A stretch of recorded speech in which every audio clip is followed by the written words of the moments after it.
Let's take you across the border, if we can. The Namibian Economic Freedom Fighters are growing in popularity. The party gaining 2 seats in that country's National Assembly. This is as the President Hage Geingob won the presidential election at the weekend, even though his party performed its worst in nearly 30 years.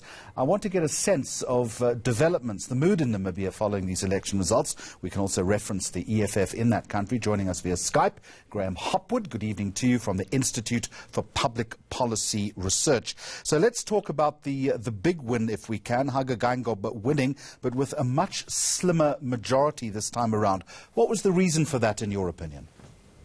I think the main reason is the state of the Namibian economy. We've had a recession now for 3 years, high unemployment, very high, 46% amongst the youth. And I think there was a lot of frustration, particularly amongst young people, who were calling for change and looking for change in this election, and they had a choice in the presidential vote because we had an independent challenger, independent candidate, Dr. Panduleni Tula, who took on President Geingob, and seemed to have sort of acted as a kind of lightning rod for these youthful frustrations.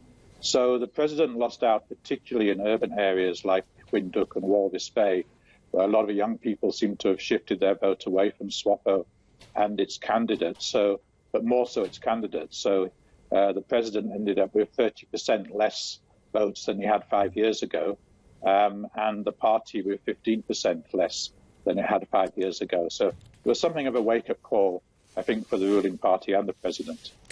Graham Hopwood, does this also mean perhaps that the invincibility of SWAPO is now drawing to an end?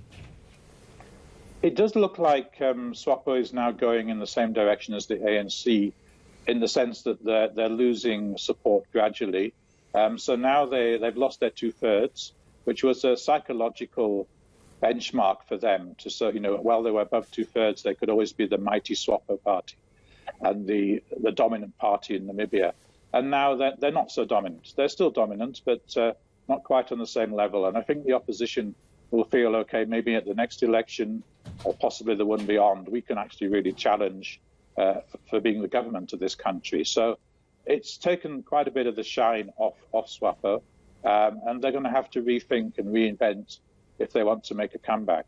And one of the things they're going to have a look at is corruption. It's a big issue. You've just referenced it, along with unemployment, notably a big fishing scandal in the country.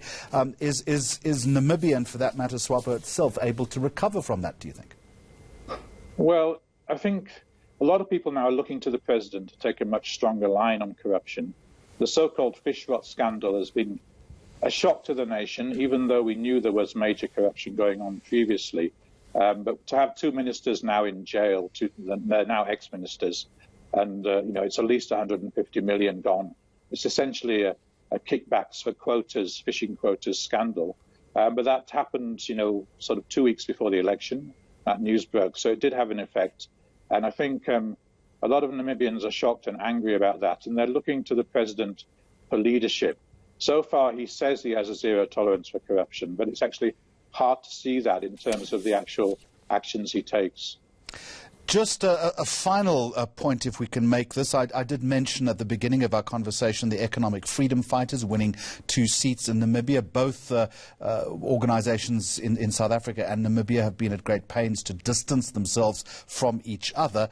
Nonetheless, though, there is a shared ideology, there's a shared platform as far as they're concerned. Why did they do relatively well, and what, if any, impact can they make on politics in Namibia?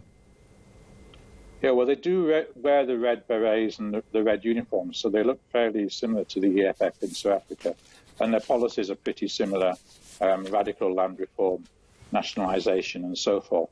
They managed to pick up 2 seats, I think largely because they urged their voters to support the independent candidate in the presidential vote, and as a sort of return, some of those voters, when they were looking for a party in the National Assembly vote, voted for them. So They really were nowhere before. They've existed for more than 5 years, but they had disappeared and only really reappeared a couple of months ago. So, yeah, they've done surprisingly well, actually, to get 2 seats.